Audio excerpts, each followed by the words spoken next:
Hello, everyone, and welcome back to Mongabay's webinar series for journalists. I'm your host and moderator, Mike DiGirolamo, and I'm broadcasting to you live from Gadigal land in the Eora Nation.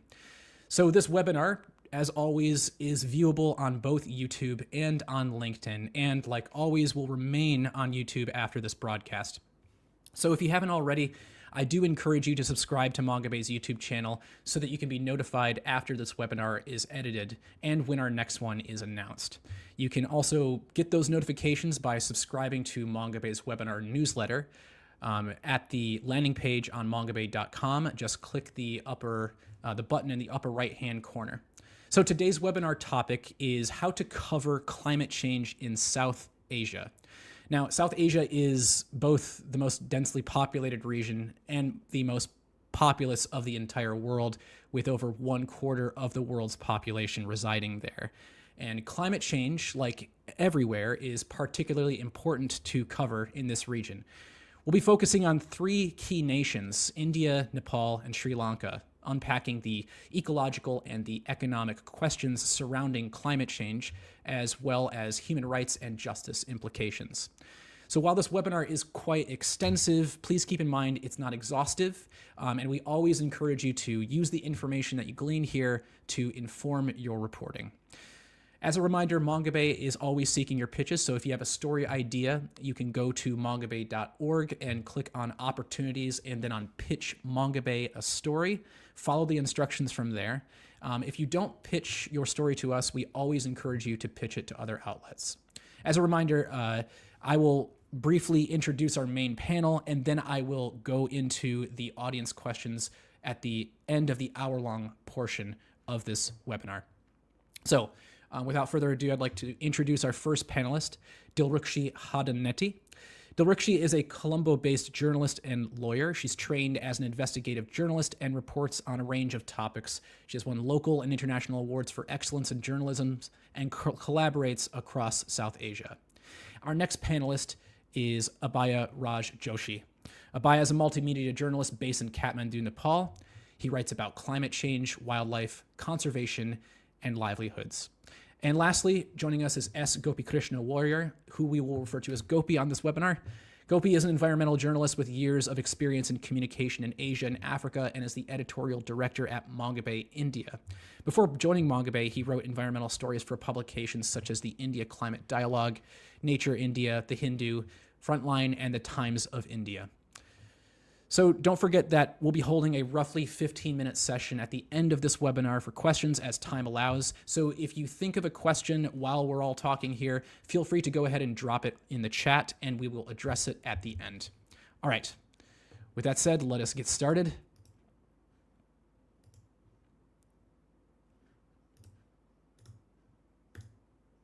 The first question, it's pretty basic. What makes the South Asian region unique when it comes to the impacts of climate change? Is there a particular story that stands out to you as reflecting these specifications? And anyone is welcome to chime in.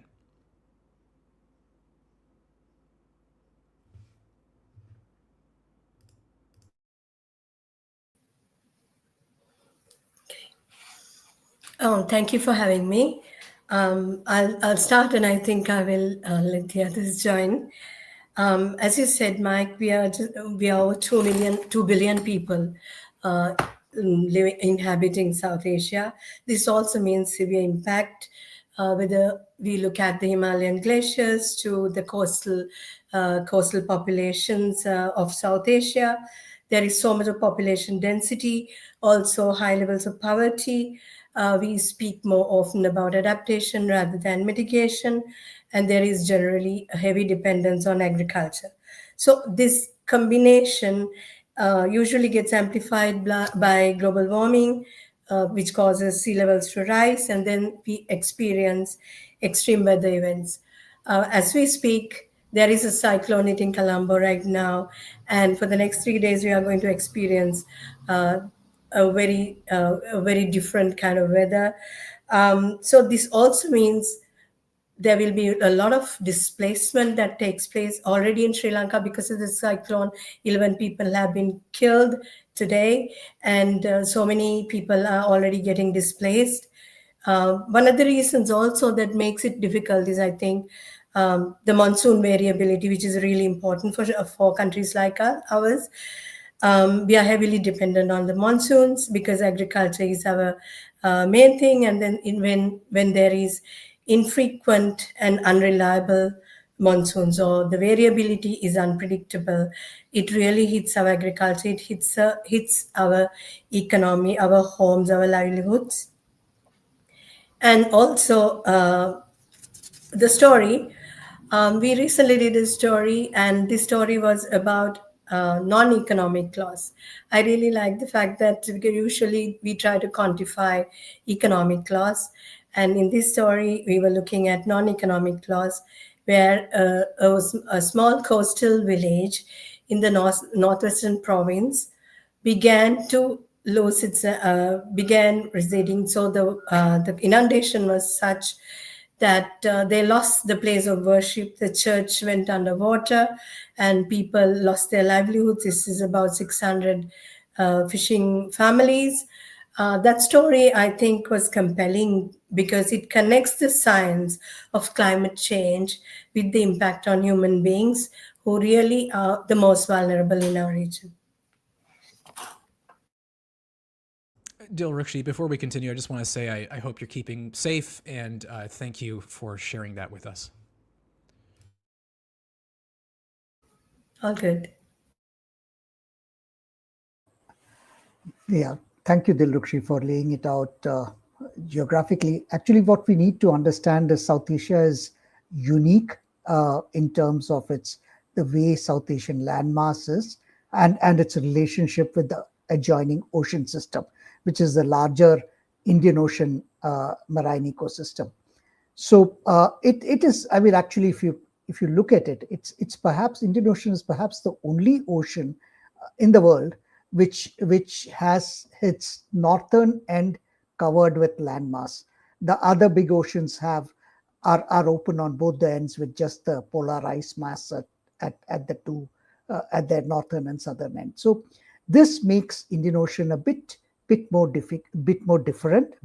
from the other oceans, and studies have been showing in the recent decades the oceans are warming across the world, but even amongst the oceans, Indian Ocean is warming more than the other oceans.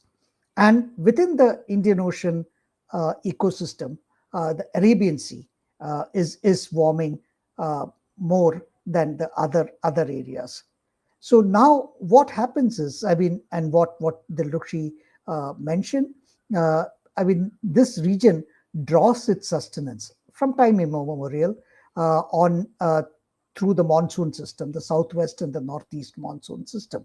I'm not saying the the Indian subcontinent monsoon system or the South Asian monsoon system is the only one in the world, but then it is unique because of two reasons. One is the landmass that's there, and the tallest ridge in the world, the Himalayas, which blocks the monsoonal system. And two, uh, this region also has one-fourth of the human population, so making it more vulnerable. Now, what has been happening in the recent years is the Arabian Sea has been gaining, surface temperature has been rising, with the result that it's gone beyond the cyclogenesis point. So, what we are seeing is far more number of cyclones, far more frequent and intense cyclones in the Arabian Sea than we saw in the past. The Bay of Bengal, which is responsible for the northeast monsoon, has always been a convectional system. That means you had a string of cyclones. But the Arabian Sea, I mean, the southwest monsoon, which originates from the Arabian Sea side, has had a very systematic, rainfall pattern. Now that is being disturbed because there are far more cyclones, and we are seeing far more number of, floods and droughts and heat waves, etc. Now this impact is severe. I mean, in a country like India, I mean, just as how Dilrukshi mentioned about Sri Lanka, this is severe because has very significant impact, because even though the agriculture contributes only 16% of the GDP, uh, it supports 46% of the population in through livelihood. So any impact has any adverse impact, extreme weather event has tremendous impact in the South Asian region and especially India with 1.4 billion people. What the two stories that we really liked on this, one was an interview we had done with the Indian Meteorological Department chief, and he actually confirmed what we knew more as an anecdotal evidence that that the number of the southwest monsoon is becoming a string of extreme weather events. That was an interview, and the second one was a story on marine heat waves and how the Arabian Sea is getting most amount of marine heat waves. Thank you, Mike. Thank you very much, Gopi. Yeah, so I would like to add, talking about the diversity in terms of landscapes and the cultural differences in the countries in South Asia. I think my previous speakers talked about that. But I think what makes South Asia truly unique is that the people living here, the billions of people living here, are very aspirational. They want like quick and rapid development in terms of infrastructure, connectivity, and other things like healthcare and those things.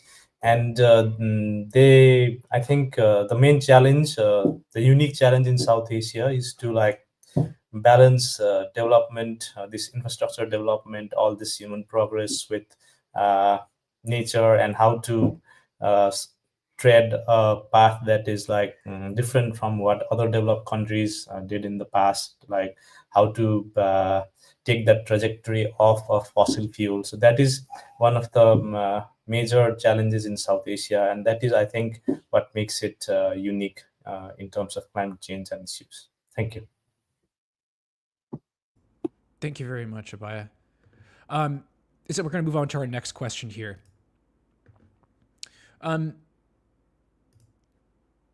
So what are the biggest gaps in media coverage of climate change in South Asia in your respective regions, in Sri Lanka, Nepal, and India?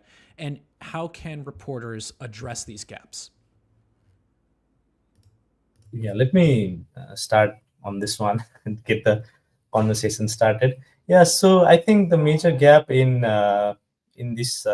Nepal actually is that most of the things that are related to extreme weather events and other impacts of climate change are attributed to like climate change alone, and not to governance and how managerial or management kind of things that the government would do is not being done. So we rarely question the government on its policies and how the government policies are directly like exacerbating or amplifying the impacts of climate change.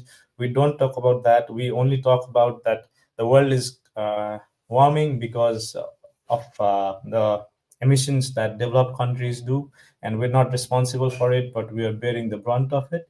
But the journalism that we do, we don't question the government's policies and how it's already adding fuel to the fire, if I may say so. Yeah, so that is one thing that has been missing in the press in Nepal. Thank you, Abhaya. Gopi, go ahead. Actually, I started environment journalism nearly 4 decades ago. So, from the time, I started as a young reporter to the present time, reporting, environmental reporting, and its subtopic, climate change reporting has really grown in its comprehensiveness, in its depth, in its nuanced reporting, and the journalists who report today are far more knowledgeable, and they have much greater detail of technical information than we had in the early days when we were reporting. So in terms of climate change reporting, in terms of just plain simple reporting, climate change reporting has grown in India, and there are far more equipped journalists. But the area which, and this is not necessarily only to do with journalism. It's part of the larger thinking national thinking process, the area that is getting neglected are the impact of climate change on marginalized people in the country. And when I say marginalized, I'm not necessarily referring, I mean, either on a caste or a or a community or a or a economic strata basis. I'm talking of marginalized in a much broader sense, people who did not have access to resources, who did not have enough shelter. These are the people who are getting more and more impacted by climate change and extreme weather events, and that their voices are really not coming into the media as much as what it should come. And the reason for that is part of the national consciousness process, where we have moved more towards the urban middle class concerns. And these concerns, I mean, even if they are from the middle class, I mean, even if these concerns are from the urban area, they're not necessarily from the middle class. So these concerns don't necessarily come into the mainstream media. So that's a big gap in journalism that I see today. How can we deal with it? I mean, dealing with it is bringing more voices. I mean, in more languages, because the idiom of different languages are different. The way you talk about climate change in different languages are different. I mean, how do you bring these discussions, include more languages, and include voices from grassroots reporters? People who are not necessarily from an echo chamber that usually constitutes journalists. People who are either from the tribal communities or from villages. How do you bring their stories into the mainstream? And I think that's the process that's to be done. Thank you. Thank you very much, Gopi. Go ahead, Dilrukshi. Mike, may I add a little bit more? The Sri Lankan scenario is a little different, and I do acknowledge the fact that Indian journalism and journalism in Nepal were really the forerunners in the storytelling of climate change at a time when Sri Lanka was actually focused on environmental reporting. The shift came a little later, also because we watched other countries having climate impact and didn't think it would come home. But by the time it hit, and the Strex report recognizes Sri Lanka as one of the most impacted countries in the world to climate change, the shift became a little difficult.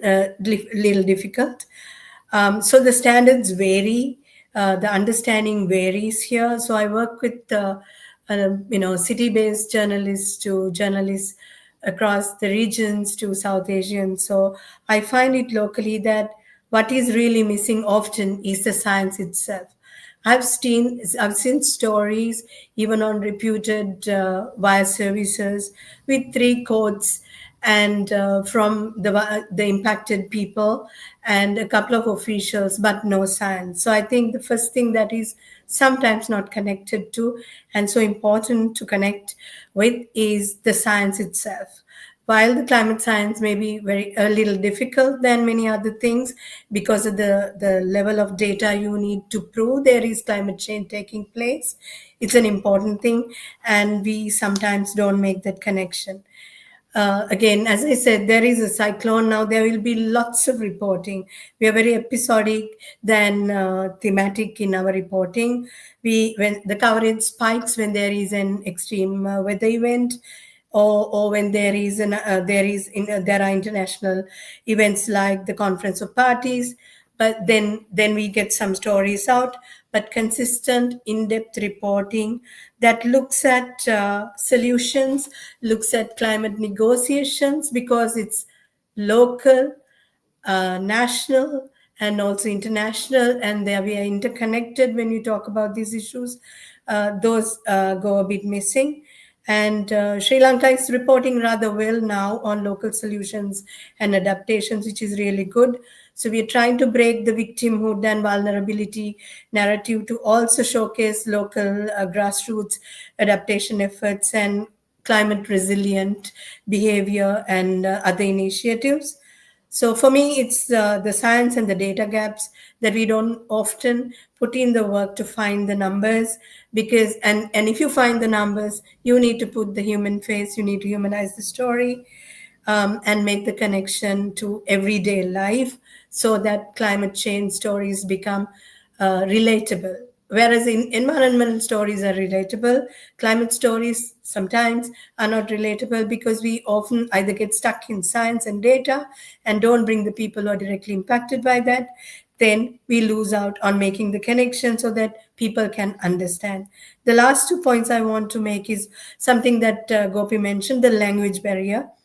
Nuanced science-based reporting really happens mostly in the English language, but there is a massive non-English audience in South Asia. So we need to cater to that audience, which is also why I like Mongabay, having stories in many different languages, because these holistic stories of impact and how to understand the science needs to be communicated to people in languages that they understand.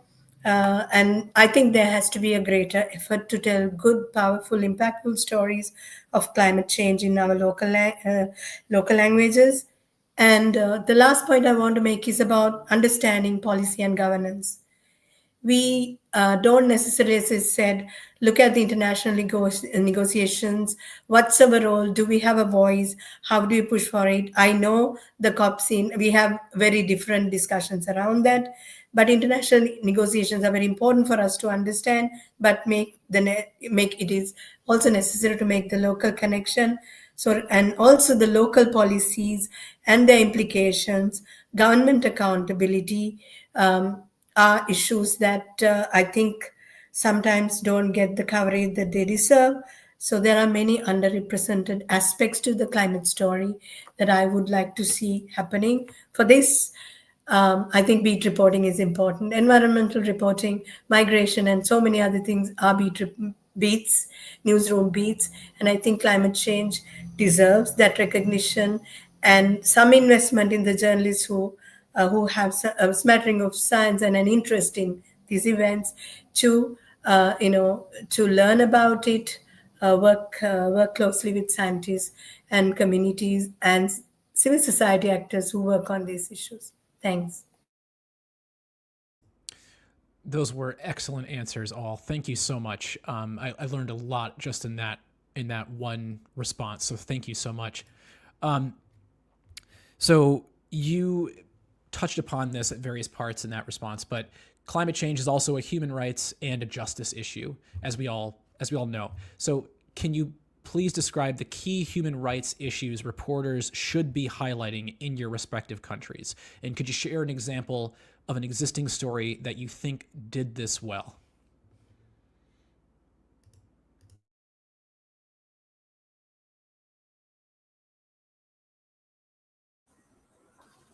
So, I mean, the last answer, I said that we are the marginalized are being neglected in journalism. But the funny part is, within the marginalized, there are. I mean, we're realizing there are crevices in which there are people. There are groups which are doubly marginalized, which who don't even come into the discussion on marginalized. And these are groups. Some of these groups are who have just. I mean, they just started to exist. And some of the other groups are groups which haven't got that much of importance within the marginalized. For instance, this after COVID pandemic, there's this entire group of workers called gig workers. I mean, people who make your life convenient for all of us, deliver things home, etc. But these are the people who are out there, whether it's raining. I mean, I'm sure even when the cyclone is on Dilrukshi's Colombo, I'm sure there are gig workers, perhaps delivering stuff to people. So gig workers and that entire group is something that's totally not in the discussions today. And common spaces, especially people in urban area, the urban parks, urban gardens, etc. are places where these people rest at times, and sometimes access is not given to them, and what happens, that sort of increases uh, uh, their vulnerability to extreme weather events. So I think what we really need to do is look at groups like this, transgenders. We look at you know uh, people who have actually sort of uh, doubly displaced, people with disabilities, especially able people, transgenders, and even within the groups, women and children. So I think this is what journalism should be looking at. We are trying to do in Mongabay India, looking at stories, with these groups in mind.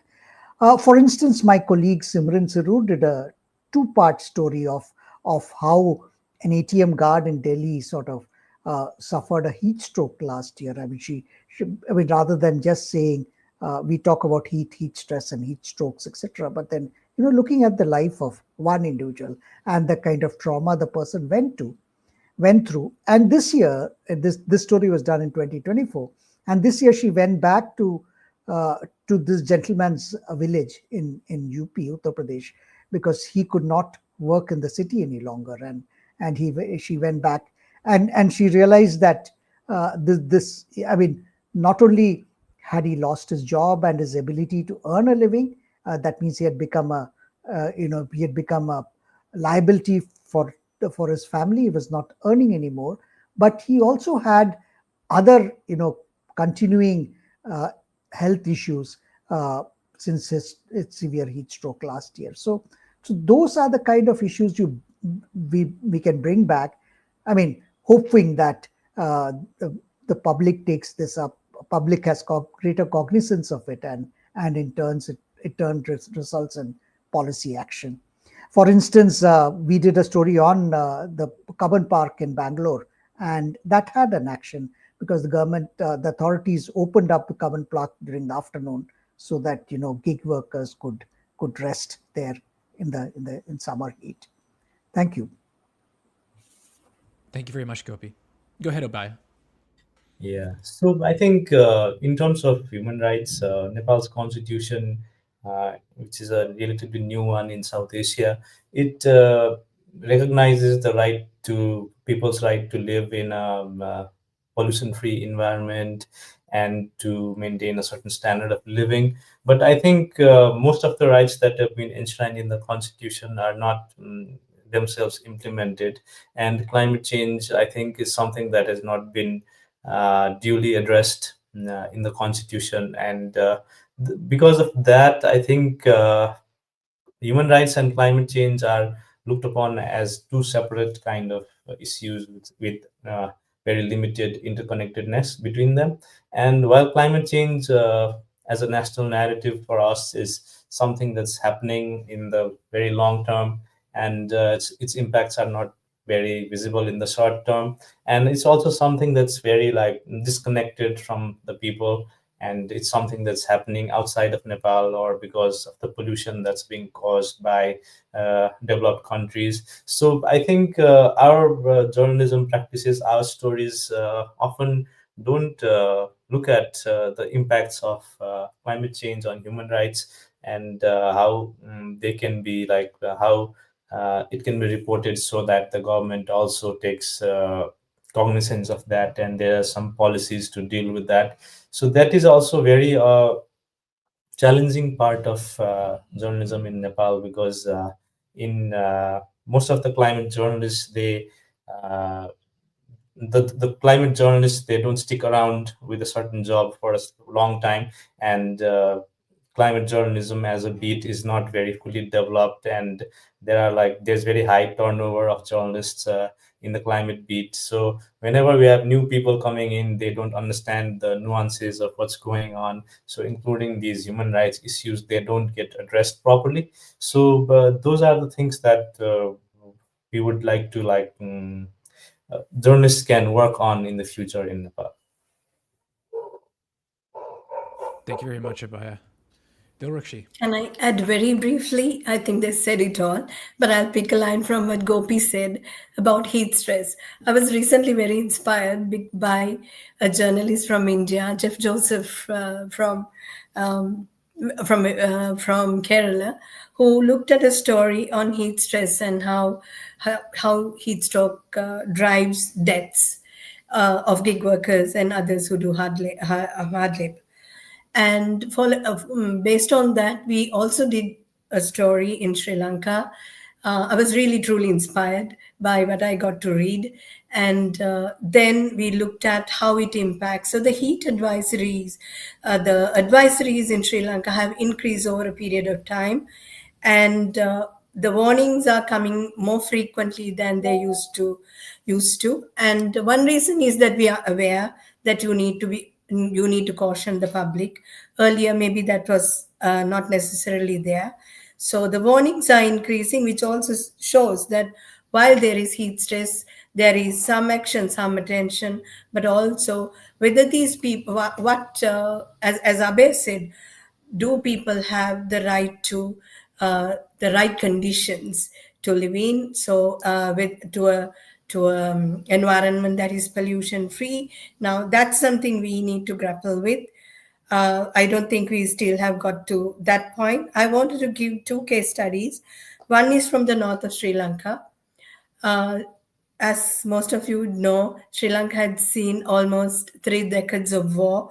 So that the epicenter of the conflict was the north of Sri Lanka. So these people have always been systematically excluded or marginalized in so many ways, and in terms of human rights and general justice. So on top of that, we also see the Jaffna Peninsula, the heart of the north, losing their groundwater, and their groundwater is under stress, raising 59% of the wells unfit for human consumption, and as well as for farming, agricultural activities. Adding to that, 43% of the paddy is being abandoned in the north of Sri Lanka. This is a story we did.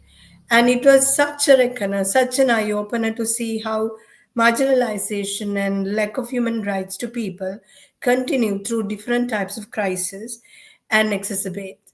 As we speak, I want to update on the cyclone's impact, and that's 26 deaths by now. And we don't know where it will end. So this is indicative of things that we took for granted. We used to watch television, as I said, and think, oh, it happens in India, parts of India, or in Bangladesh, but it's real. It's happening here.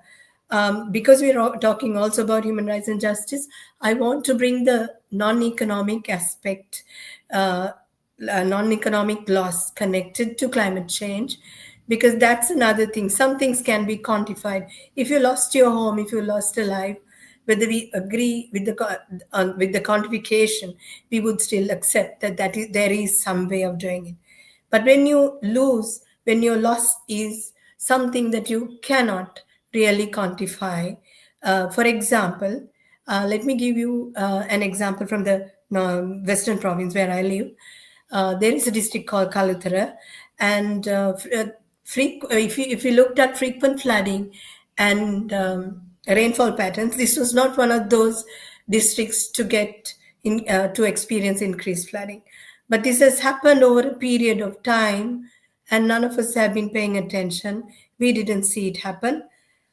Children have been losing 50 days of schooling each year.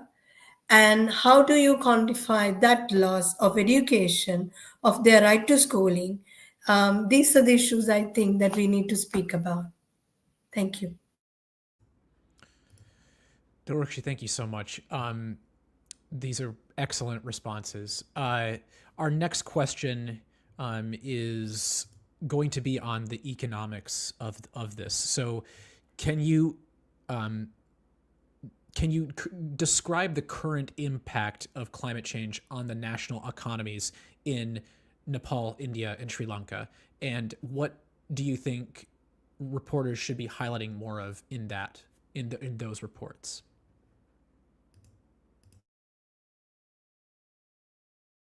Go ahead, Abhaya. Yeah. I think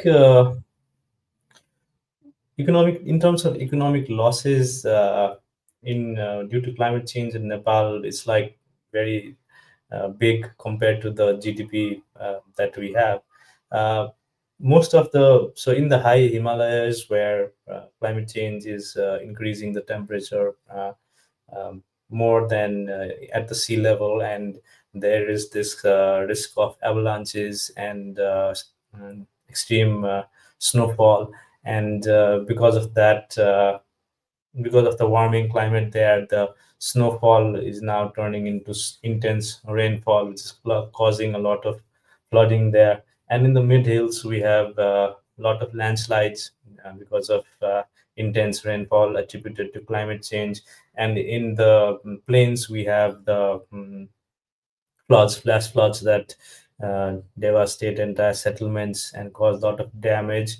And but these damages are not very in terms of assessment capacity. Also, I think we don't have a very scientific assessment process where we quantify like how much we have lost due to these extreme weather events, or what kind of economic losses we have suffered because of that.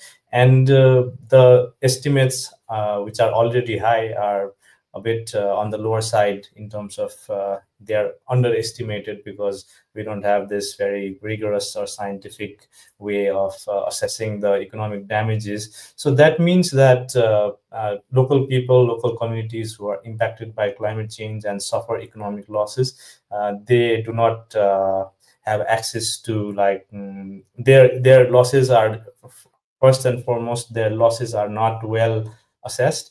And again, on top of that, they don't have access to insurance, or they don't have access to any kind of very formal mechanism where they can get compensation or funding to recover or recuperate those losses. So economic losses are very big in terms of the climate change effects in Nepal, but they are under quantified, and people don't have access to funds for getting compensation for those kind of losses.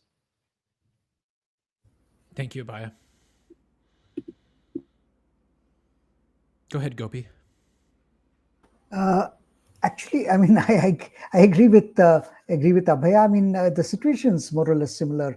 To get national figures on climate change loss, I do not know whether it's being quantified nationally, and even if it's being quantified, it's not usually discussed in the public domain. So I mean, getting those kind of national figures. I mean, to get a figure like how much did climate change cause damage to the GDP of India in the year 2024 or 2025, I think getting those data is difficult. What we usually have are subnational data. So, and these are usually due to claims made by states. So for instance, we had a massive floods in my state, Kerala, and in 2018, and the state said that it had lost worth 3.1 billion rupees, so infrastructure, property, and so. But the point here is, I mean, and this is something which we journalists should not be missing, is that half of our countries in South Asia, I mean, half of the population of, or perhaps far more than half of the population of our countries in South Asia are actually one disaster away from bankruptcy. So usually the impact on individual families, of one event, and that event could be the one that sends the family down a spiral, financial spiral. So those costs, I mean, they may not be big in terms of a national scale or a aggregated scale, but then I mean, they're very big for the family concerned. So that is something that gets missed out in the discussions, and this is something that we should be bringing back through our journalism. So that is the more tangible loss. I mean, I'm really not I mean, as an individual, I'm really not worried about what is the national loss at national level. I don't even know whether that's a truly computed loss or it's an exaggeration or an understatement. But I certainly know what my loss is. and that is what I think we should be also talking about as journalists. Thank you. Thank you very much, Gopi. Go ahead, Dilrukshi. Thank you, Abhay and Gopi. It made life easy for me to say a few things. And this is very true that we don't know whether it's reliable data or not. But I've drawn some statistics to show how vulnerable we are. And the first point I want to make is that because of what we're experiencing, there is a lot of diversion of resources from development to disaster response. Now, this is something that's very evident, and people can feel and see because of the levels of compensation people have to be paid, and the kind of displacement, loss of homes, and loss of livelihoods. That's really increasing, and it's increased extremely in the past 10 years. So this is reducing agricultural yields, and heat stress is reducing people from going to work. Whether that can be quantified is another question, but things like infrastructure damage, or the fact that the relatable thing that we as individuals can connect to is food insecurity and the food prices that go up. So let me share some government data. So there is obviously increasing poverty, disproportionately impacting the poorer. So there is a projection about diversion of resources from Sri Lanka's development to disaster response. And the projection shows that from 3.3% of the GDP to 3.5% of GDP by mid-century. And this may be just we may only see the number, but that it shows that there is an increase and something needs to be done. So in terms of economic loss, if you look at annual disasters, again, this is the data that is available. Annual disaster-related losses have been estimated around 0.4% of the GDP, and that's nearly $315 million. And that's also a lot of money. And then floods alone have caused an estimated $240 million in damages each year over a period of 30 years. So this data is from 30 years. Again, GDP, the link to poverty, projected climate change impact may reach 3.5% of the GDP by 2050, as I said before, increasing poverty rates by another 2%. As we all know, in 2022, Sri Lanka's economic collapse. So we are in recovery mode, very slow recovery mode. And I don't think a country like Sri Lanka can afford to bear, the additional burden of increasing poverty that is driven by climate change impact. The last point I want to bring is about infrastructure. Sri Lanka's 21.9 million people, that's our population. 1/3 of that population live in the coastal belt. This means they are really exposed to rising sea levels and the impact of it, the inundation, livelihood disruption, and all of that. So housing, relief, road sectors are estimated to lose 0.38 per year, and this is not a great projection. Sri Lanka really needs to have much improved climate mitigation methods. Thank you. Thank you so much, Dilrukshi. I appreciate your answers, everyone. We're going to move on to the next question. And Gopi, you did already talk about this. So if there's anything additional you have to add to it, this would be the place to do it. But can you give a high-level overview of the current impacts of warming oceans and the Arabian Sea in South Asia? What are the key points here journalists should be aware of?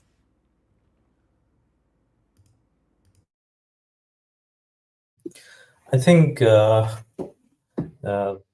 the past, as Gopi said, that cyclones in the Arabian Sea were not very frequent, right?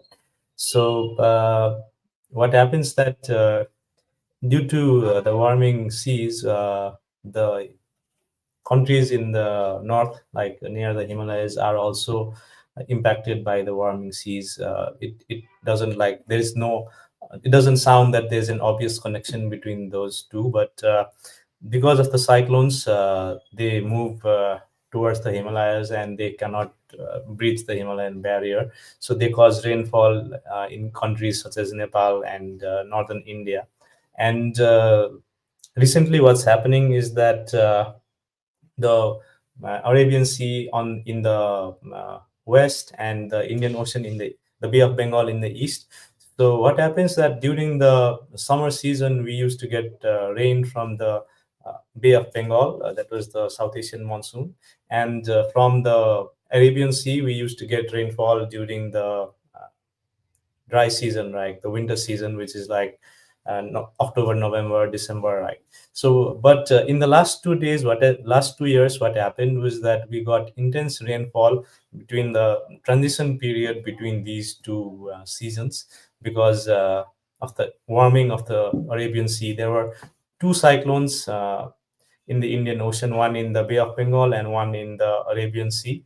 And so both of them, they merged in northern India, and we had intense rainfall in Kathmandu also. So this happened last year also. So there are researchers who are saying that when the Indian Ocean is warming, we might get more rainfall in the south of the Himalayas because of that. And that is also a very big concern for climate journalists also. So it should be something that we keep an eye on, because normally in the Himalayan countries, we normally don't look at the oceans much because they're very far off and we don't think they influence the weather that much. But the warming that's happening there is also contributing to extreme weather events further north up in Nepal. Thank you very much, Abhaya. Go ahead, Dilrukshi. I'll be very brief. So I'll take a cue from the Himalayan range to the coastal belt. And as Abhay said, that our understanding of the Arabian Sea and its impact and the link was not something that was necessarily looked at for some time. But now I think there is growing interest and understanding around that. The warming oceans, particularly the Arabian Sea, has increased and intensified the cyclones we are experiencing, and particularly related to the pre-monsoon cycles. And there is a significant increase in the pre-monsoon cyclones, intensifying, disrupting its own natural cycle. And we all speak about warming oceans and the fact that sea levels are rising and the extreme events. But I think understanding the science is so key. And among the things that we forget, and for a country, a coastal country, is that this results in marine heat waves, extreme sea level rise, and impacts on marine life, also fisheries as a sector. So the coral bleaching stories are often romanticized and presented as, you know, photobug stories. But then these are our natural buffers, and we have seen the waning of the coral reefs in Sri Lanka over a period of time. Not only El Nino and El Nina, but also because those are things that people again understand because there will be more reporting around it. But how it happens on a day-to-day basis and how climate impact is leaving its trail needs to be understood, and that is not at a decent level. So for Sri Lanka, it's very important that the marine ecosystems are not being disrupted any further, because it contributes to a weakening trend in our South Asian monsoon rainfall. This links to agriculture, this links to other livelihood impact as well. So thanks. Thank you very much, Dilrukshi. Gopi, did you have anything to add?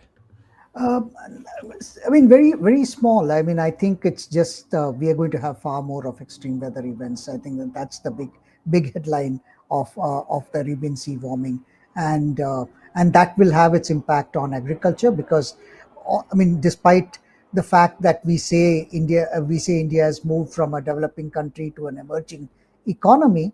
I mean, it's agriculture that kickstarts the economic cycle. So and everybody waits for the first harvest, which is the Kharif harvest, which happens in October, November, that period. So and of course, with more extreme weather events, uh, the first harvest may need not necessarily be the same. The consistency would perhaps go down, and because of that, there would be an overall impact on the economy, national economy. Thank you, everyone. So I'm going to move on to our next question. What is attribution science? Why is it so important? And how can journalists use this to aid their reporting on climate change?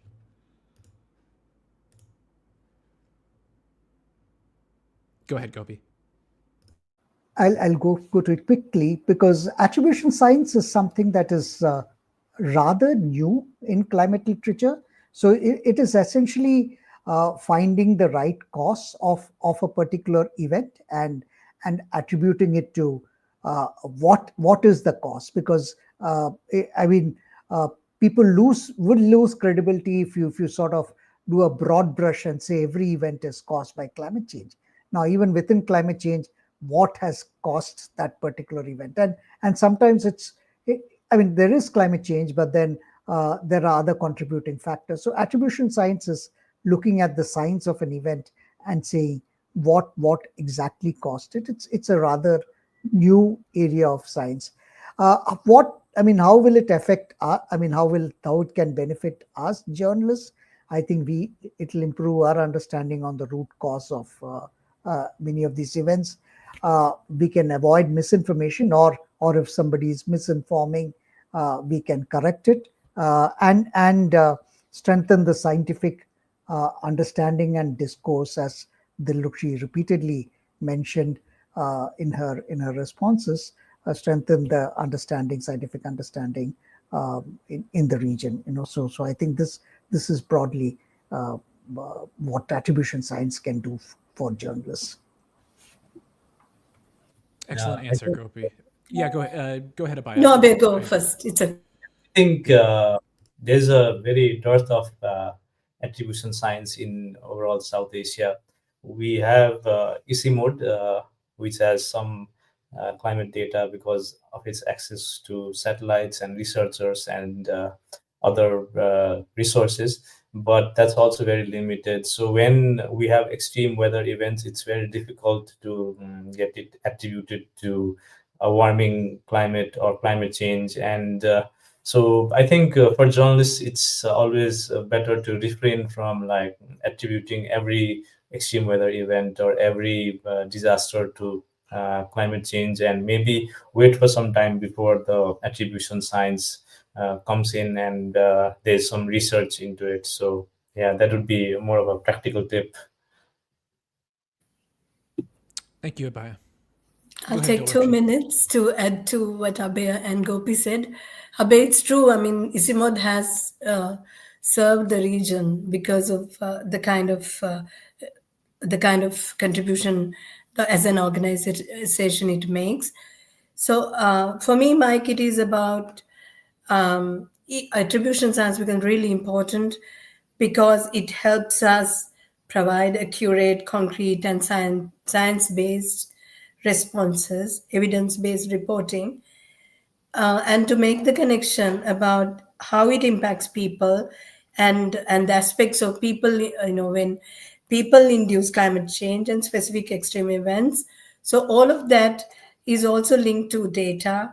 So when there is attribution science, particularly because it is climate change that we are discussing, it talks about it deals with extensive research, and it's not for a short period of time. You're looking at 30 plus years of data. So the data crunching and understanding data becomes so important. Therefore, I think attribution science plays a huge role in the life of journalists and communicators. It helps us quantify local impacts. It can be used to inform policy and adaptation mechanisms. It can strengthen public awareness and trust, which is very, very, very important, because there's a lot of skepticism about about climate change. People still would like to see that there's climate delay. You don't have to take steps right now, it can happen later. It's not visible. Events are visible, but climate change is invisible. So, therefore, attribution science can actually play a big role in supporting journalists and communicators to take that story, that information to people and create public awareness and support loss and damage, which is very important in this. And I also find attribution science's contribution to legal and financial uh, aspects as well. Sri Lanka is currently looking at some of these. So I think it is really important. Thank you very much, everyone. So our next question has to do with solutions journalism versus reality reporting. So what are the differences between reality reporting and solutions journalism? What do these two approaches to climate change coverage offer to audiences in South Asia, and what should reporters be prioritizing? I'll go first, if that's okay. Sure, absolutely. Reality reporting would actually will have the primary focus of identifying and highlighting issues, problems, failures. So, in a sense, it's the done and dusted kind of storytelling. But solution journalism is becoming more prevalent and valuable because people also not only want to hear about the problem, people also want to find some solutions. We all have aspirations. People want to have a better life. So solution journalism delves into data, investigates and reports on evidence-based responses. And if there is failure, it will factor in that. But it kind of offers the complete picture. So it plays a huge, offering a solution is a key part. So I'll kind of analyze this under 5 heads. So what is we have two different types of primary focus. Reality journalism will focus on problems and crises and conflicts, what is going wrong, whereas solution journalism will look at credible evidence-based responses to problems. And secondly, what is the core question we ask when we are practicing reality journalism? What is wrong? Whom to blame would be like the key questions. And in solution journalism, we will look at who is addressing the problem, how is it working for the communities, and what drives the change, if there is change or if it doesn't drive change. The third aspect would be for me is the narrative approach, or we often empathize with the problem centric. We have this problem centric approach there. So we look at style. When you look at style content, we look at the facts. This may actually drive some news fatigue among people. But when it comes to solutions, it focuses on the mechanics of a response, and it can give more agency, offer more insights, and also prove inspiring. I think we all need a little bit of inspiration in storytelling. And the fourth point is reality journalism will inform public and will act as watchdog and try to hold people to put people or institutions accountable. Solution journalism will go a step further, enhance the understanding, broaden the perspectives, provide more insights, and potentially offer us models that can be replicable, whether it is in India or Nepal in this case, because we're sharing a webinar. So to find the solution and bring it home. And when I was doing some stories in Nepal, I did bring some of the stories back home and try to localize and share those experiences, because if you find replicable models, it's important to share.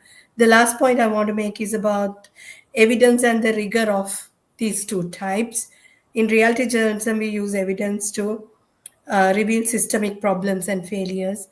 But solution journalism will require evidence of impact, where it is actually happening, how is it happening, who's impacted, and then it will provide more context. So I think the fact that solution journalism is now being promoted and accepted as an appropriate way of storytelling comes from the fact that at the core of it is the offer of a solution.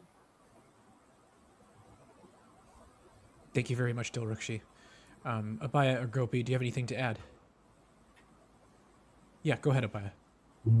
So I think because solution journalism is steadily growing in popularity, there is like journalists who want to pursue that course, and they want to not just write about problems but also write about solutions. But the main challenge in Nepal about producing solutions stories is that media outlets, the media companies here, they do not want to invest their time and resource into such kind of stories. Because writing such stories means that you need to follow up on what was what was working and what worked and what inspires people. But following up on such initiatives and such projects takes a lot of time and energy, because you have to see that whether the initiative or the project that you're reporting on has been successful in the long term or not, uh, because of this lack of funding ecosystem, where the journalists don't have the resources and the time to follow up on this. There are like different interest groups and organizations that want to like sell their work and project in the garb of solutions journalism. And at a superficial level, this certain initiative or certain work might look like being successful or a model that can be replicated elsewhere, but it might not be sustainable in the long run. And tracking what is going on in the long run requires a lot of dedication and resources. So that's what's lacking in terms of solution journalism in Nepal. Thank you very much, Yeah. Abhaya. Go ahead, Yeah, Gopi. Mike, I'm a bit old-fashioned in this, and sort of, I mean, my definition would be slightly different. Uh, um, you know, I mean, the whole point of solutions journalism came because much of what we did was talking about doom and gloom, and so there was a bit of a reaction to doom and gloom. Also, let's suggest solutions which people can do. Now when you make that kind of an assumption, there is an underlying subtext of an uh, forced agency, which is saying that the journalists. I mean, the moment you raise a problem, uh, it's the journalist's responsibility to find the solution. Now, if you don't have a solution, don't raise the problem. That, I think, goes against the tenets of journalism that we have learned, or what we define as journalism. So, I mean, the point is, I mean, what I would say define as realistic journalism would be where you're not necessarily talking only about doom and gloom, or not necessarily talking only about solutions. I mean, either the negative or the positive, but blending both. I mean, saying something as it is, because just as how we know the limitations as journalists, we know the limitations of arguments of activists, that when they see everything as only negative, and you go to the field and realize it's not necessarily negative always. And we also know the limitations of people who are pro development, that everything is not necessarily positive. I mean, the reality is a gray. So I think realistic journalism is where you can play. I mean, you can talk about the grays. What can be done, what has achieved, and what needs to be achieved. I think that's the ground that realistic journalism could do. And that's how it reflects our lives. I mean, our lives are not neither fully tragic or fully soft and pleasant. So I think that's the reality of nature. So I think in that sense it would be more close to where we are. Thank you, everybody, for your perspectives on that question. I know it's an evolving topic, and it's always we're always talking about this one. So thank you. So our next question has to do with climate fatigue. While climate change denialism itself is not as common in India as it is in other countries, there is a very real challenge with fatigue when it comes to climate change stories. So What can journalists do to, alleviate that fatigue, not just in India, but in all of the South Asian contexts, while ensuring that the reporting remains evidence-based with proper attribution? And I know that we've already talked about some suggestions here, but feel free to go ahead and chime in.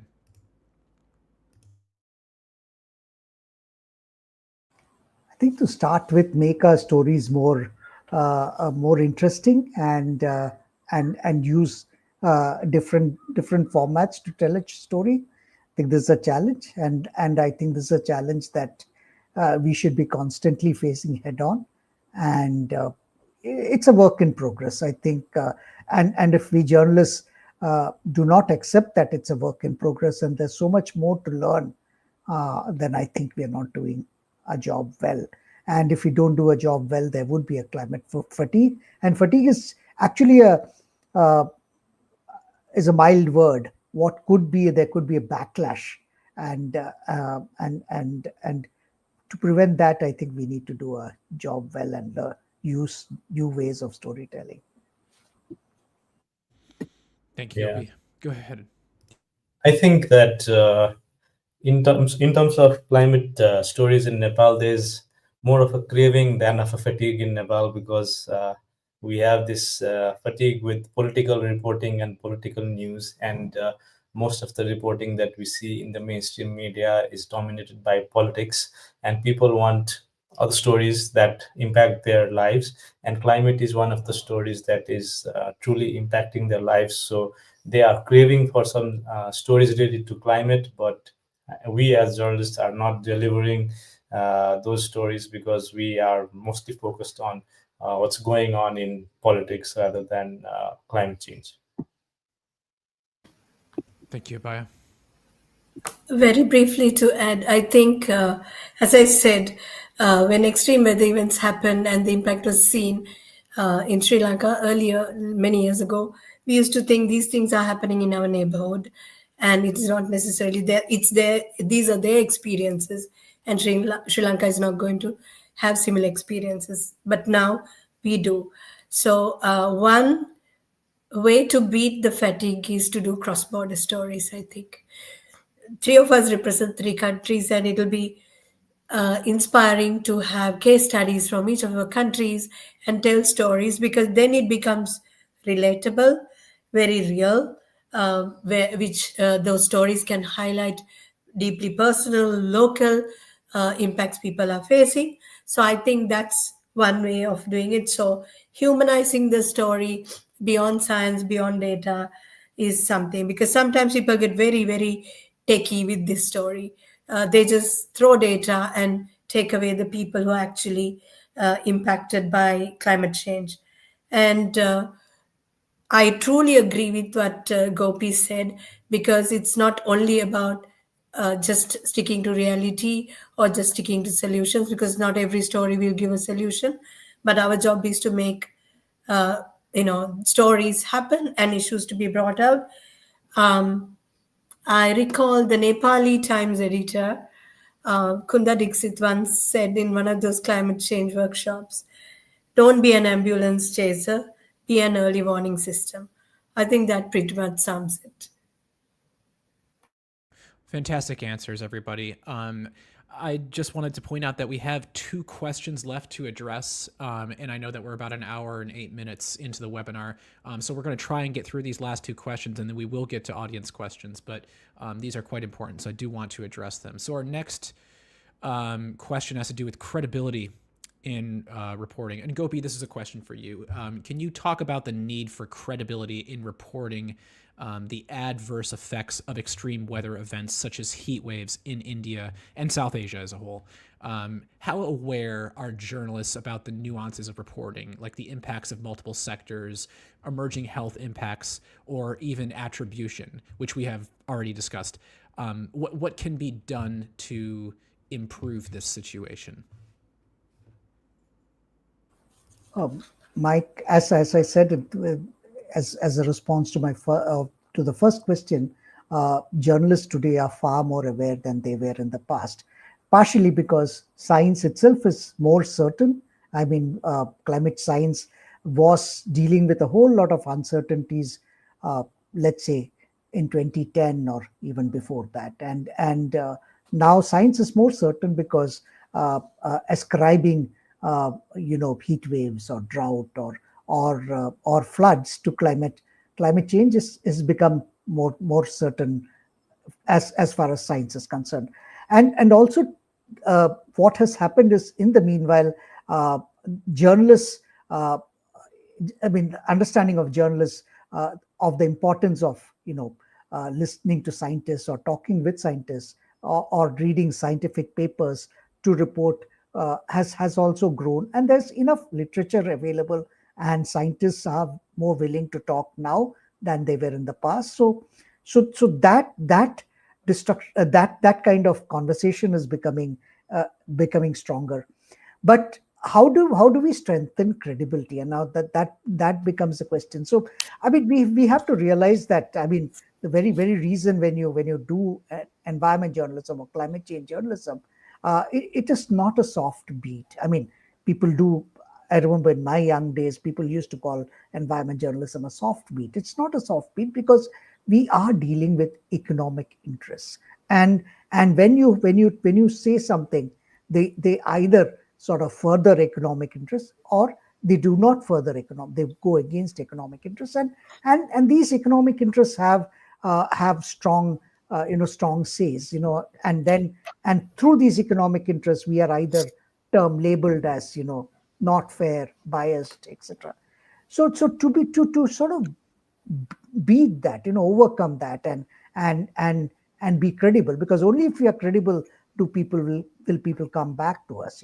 They come back to us for more information. So to be credible, we have to be fair. We have to sort of listen to all viewpoints, and also, weigh them. It's not as if that we don't do our job, but ensure that the interests are, everything is sort of included in our stories, and for every issue, it's good for our own credibility if uh, we can add more light to an issue, to sort of get more into the details, rather than go into the polarized situation, because polarized situation everybody else would be doing.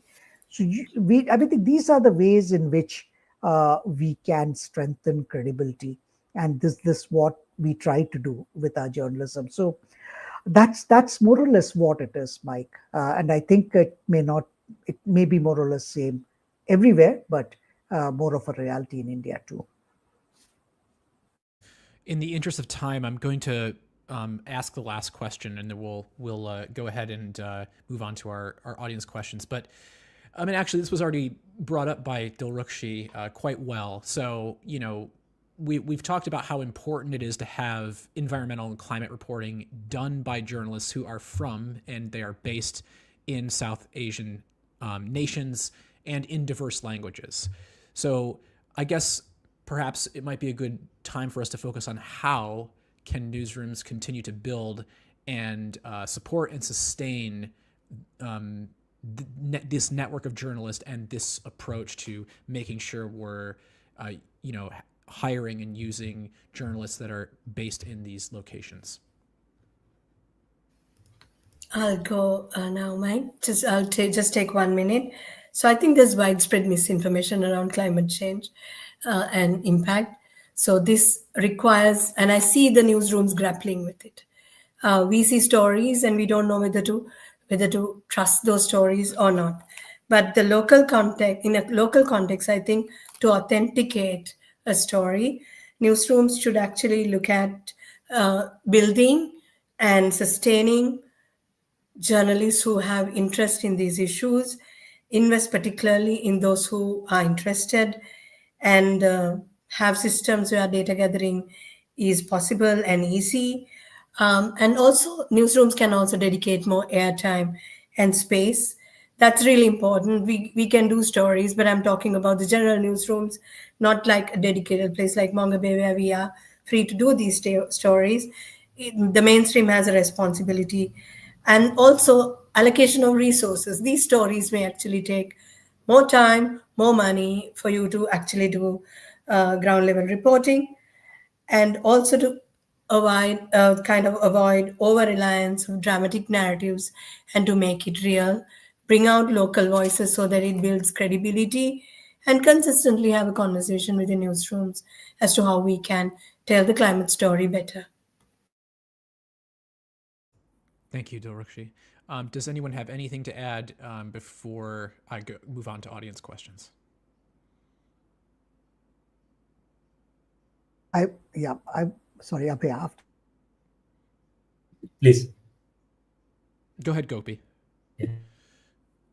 So I mean, very, very, very simple. I mean, the only answer, and this always will be a work in progress, is to get a diversity in voices into mainstream journalism as much as it's possible. Get diversities of forms, diversity of languages into journalism, and I think this is the only way to strengthen more of climate change journalism. Yeah, so in my opinion, so talking about global media outlets who want to report on the climate story in South Asia, I think hiring a journalist from the region is a good idea, because we've seen that parachute journalism doesn't offer that much of an insight into what's exactly going on.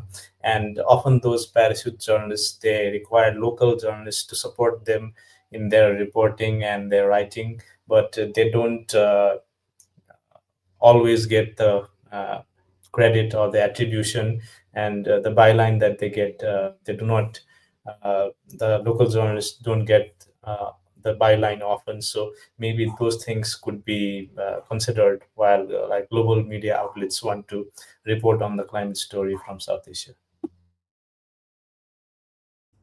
Great. Thank you, everybody. With that said, I'm going to now move on to audience questions, and we do have a few. We have limited time to address them, so I'll get through as many of them as I can. But this is a good question from Niresh. Niresh says, asking from Sri Lanka, says, we have global efforts to obtain compensation for countries affected by climate change. Is there sufficient coverage of what South Asian governments should be doing to push this on the world stage? I'll take it. I'll be very brief in the interest of time. So, the global efforts in the climate financing. Now, there is very limited reporting in Sri Lanka. That's another gray area, very little understanding. So, that's why I was also talking about the global negotiations and the climate financing models that Sri Lanka is not necessarily accessing to the extent that it can be doing. So reporting is also limited, and I don't think we have been exploring the avenues for climate financing for impacted communities very well.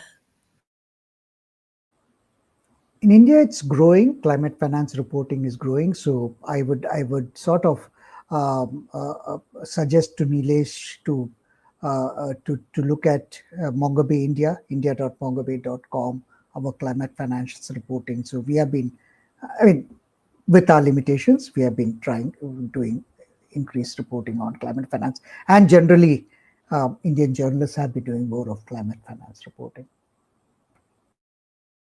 Yeah, so in the context of Nepal, I think climate finance is limited to reporting on what multilateral agencies or the government puts out as press release, saying that we have signed this many dollars worth of agreement, so we'll be getting this amount of money. But I think it would be, for a journalist who wants to cover the beat, it would be interesting to see whether that money reaches the community or not, or to follow the money and to see whether it's delivering impact on the ground or not. So that is the kind of reporting that's missing in Nepal at the moment. Yeah.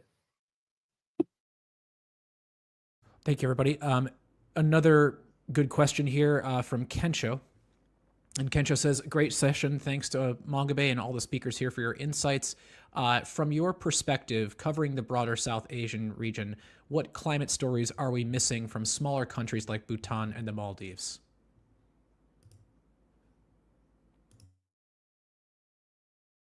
May I take a minute to try and offer an answer?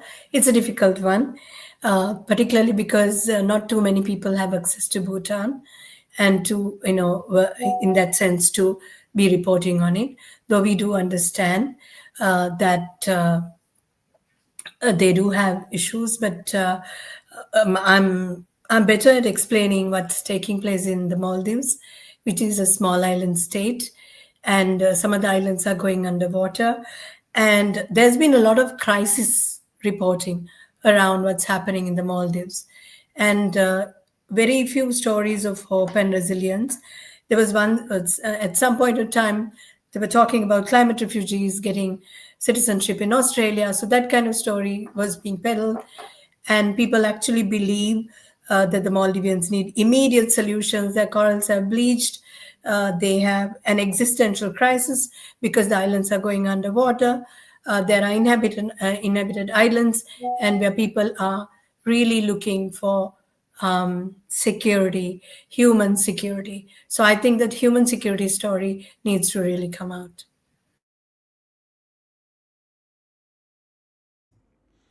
Go ahead, Gopi. Unlike Dilrukshi, I don't know much about Maldives. I know a little about Bhutan, so I will try to sort of answer this. I mean, Bhutan is very interesting because you're a country which is already, I mean, or close to, net zero, and and uh, uh, and you, I mean, you claim to be very happy people. I mean, so I don't know the reality of that, but but you, I mean, despite the fact that you are a very green country, I mean, which is very, very obvious. Everybody knows it. You're sandwiched between two giants, and uh, over whose emissions you have no control. So I think the story which would really be interesting. I mean, like if I was a commissioning editor for you as a reporter, I would say, I mean, two things. I mean, one I would say is, uh, I mean, what is your perspective on the fact that you're sitting sandwiched between? I mean, you're doing everything right, but you're sitting sandwiched between India and China. I mean, that's question number one. And question number two is, I would want to know: is there a pain behind the happiness, or is there a pain behind the net zero process? Because most of the time we aspire for certain things, other countries aspire for certain points, and in the process forget that there is a pain.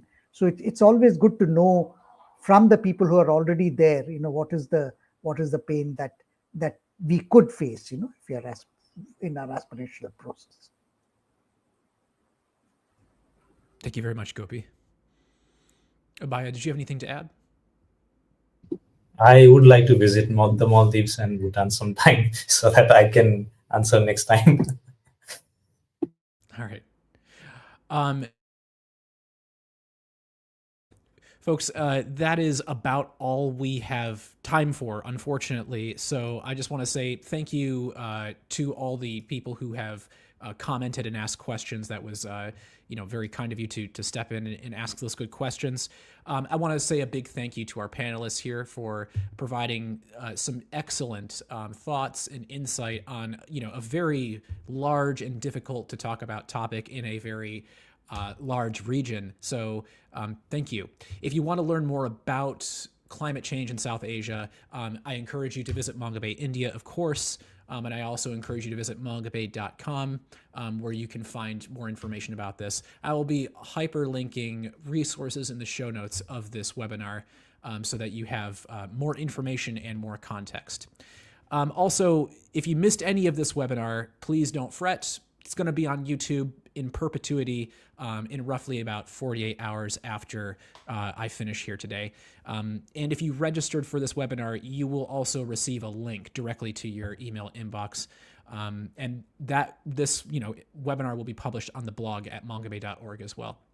So again, if you want to follow along with our webinar series, again, you can subscribe to our webinar newsletter. Just go to mongabay.com and find the subscribe button on there to subscribe to all of our newsletters. We have many of them, and one of them is the webinar newsletter.